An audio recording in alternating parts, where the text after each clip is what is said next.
It was a dark and stormy night, and Sarah was driving home from work.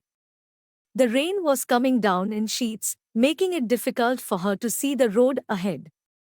She was getting nervous as she drove deeper into the woods, knowing that there were no houses or gas stations for miles. Suddenly, her car hit a pothole, and she heard a loud thud.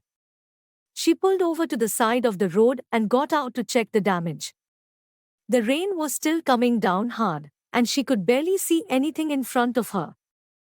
As she walked around the car, she noticed that one of the tires was flat.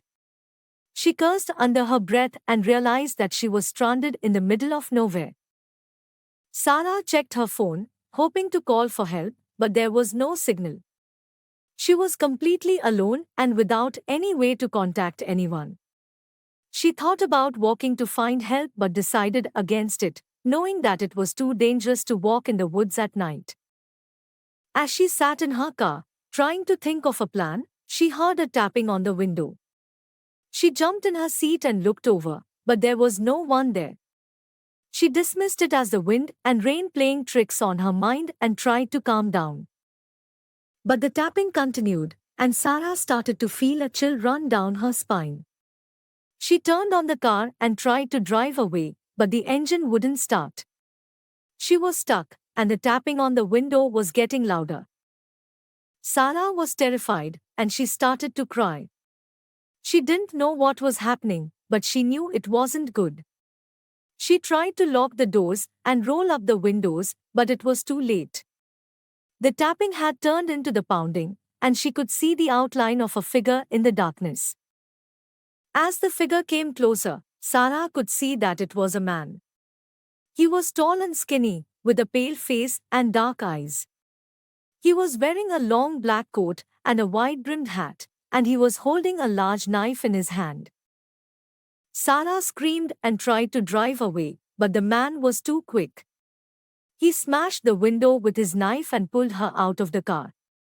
Sarah tried to fight back, but the man was too strong. He dragged her into the woods, and she could hear his sinister laughter echoing through the trees. For hours, Sarah was held captive by the man in the woods. He taunted her, tortured her, and made her fear for her life. She knew that she had to escape before it was too late, but she didn't know how. Eventually, Sarah managed to free herself and run back to her car.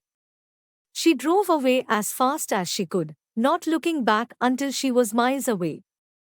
She was covered in scratches and bruises, and her heart was pounding in her chest. Sarah never forgot that night, and she never drove through the woods again. She knew that there was something evil lurking in the darkness, and she didn't want to be its next victim. In a small town nestled in the woods, there was an old abandoned house that always gave its residents a curious and eerie feeling. The townspeople would often say that it was cursed and nobody could ever live there for long. The house had a dark and unsettling feeling. And the iron gates surrounding it were crooked and rusted. One day, a family moved into the old house. They seemed oblivious to the rumors of the cursed house, and they were excited to make a new life in the woods. As soon as they moved in, strange things started happening. They would hear footsteps echoing through the empty halls, shadows dancing on the walls, and sudden drops of temperature.